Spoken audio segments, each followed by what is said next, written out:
Hello, just showing you around the area that's around me, where I'm living in the forest.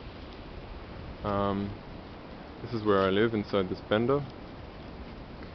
It's a bit interesting. I made it by bending a tree that was living over onto another tree and then putting sticks up and then weaving them in between, and then there's plastic and insulation on top. I'll show you inside in a minute. I'm building this house at the moment. It's a pentagon by design, and I'm going to experiment with thatching with sycamore sticks because that's what's readily available, and the roof goes up in a sort of a spiral design, and you can actually make out a pentagram as part of the structure that the supporting poles make. Okay, I'm going to go inside my bender. Just show you a little bit. It's a little bit messy, sorry, I should have prepared for this.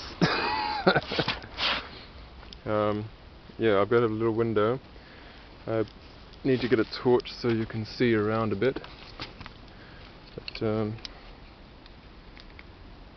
yeah, so there's a fireplace there. The chimney goes up there.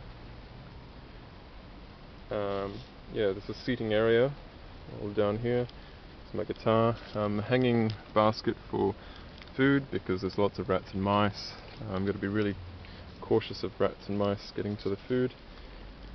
I've dug out a little hole in the middle so I can stand up, because up above I've actually got a loft, just a small one. And this is my bench with my stuff on it. I've even got a mirror which I found, a bookshelf, and a couple of benches, and yeah, I've got everything I need here. It's really good. And I have the luxury of having a fire to cook with and heat up water for teas and coffees. This is my loft. You can't see it very well because of the light, but yeah, it's just enough to crawl into for say 1.5 people.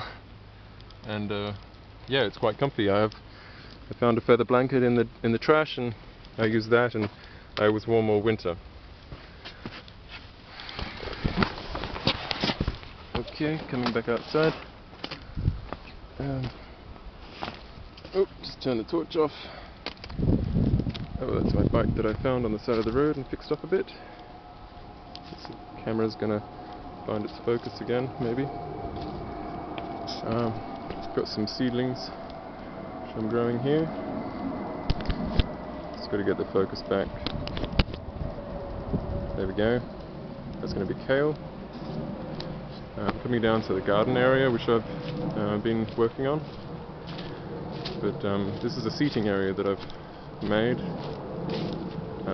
with a stone floor and logs on the outside, and wattling on the steps.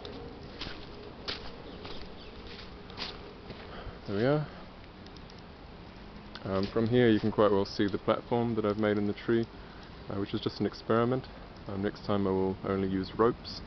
I did have some nails, but that's all I had available at the time. But the platform still works, and the tree does move a bit, so I'm told you have to take down some foliage. Now the garden area that I've been working on. This is just a strip of garden that I've put in. Lots of triangular garden beds, got some kale, got strawberries and raspberries, got a little scarecrow. In that bed is going to be coriander. There's some wild kale, there's some different things growing here.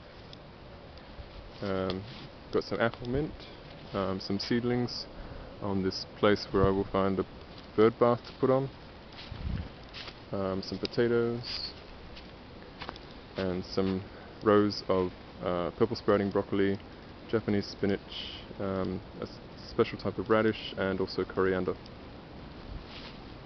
And over here we'll be growing some basil. This area has become quite a lot more populated than what it was before. But as well as this area, there is the communal area which is in the middle of the property. It is a 76-acre property.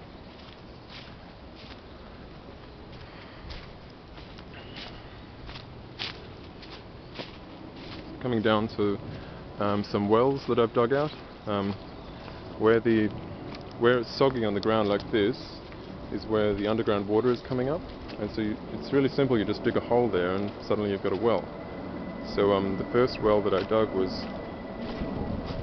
over here, and it was rather simple at first. It was just a hole and it filled up with water before I put a cover on it and all the sticks. But then I dug another well, a deeper one, and I had the runoff come to here, which has become a water feature.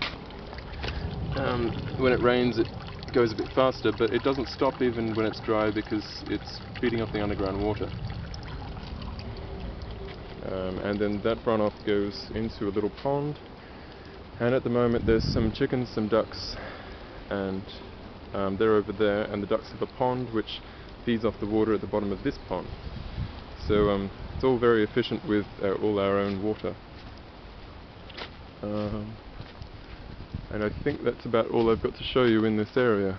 It's a coppicing area, which means that one tree is cut down, then many grow from its root, and it's a way of sustainable foresting to be able to use wood and replace it within 10-20 years. So in theory you're meant to chop down one area, then you leave that, and then you chop down another area the next year, and it constantly grows back. And it hasn't been coppiced in a while, so we have done a little bit of coppicing to use for resources for building and also firewood.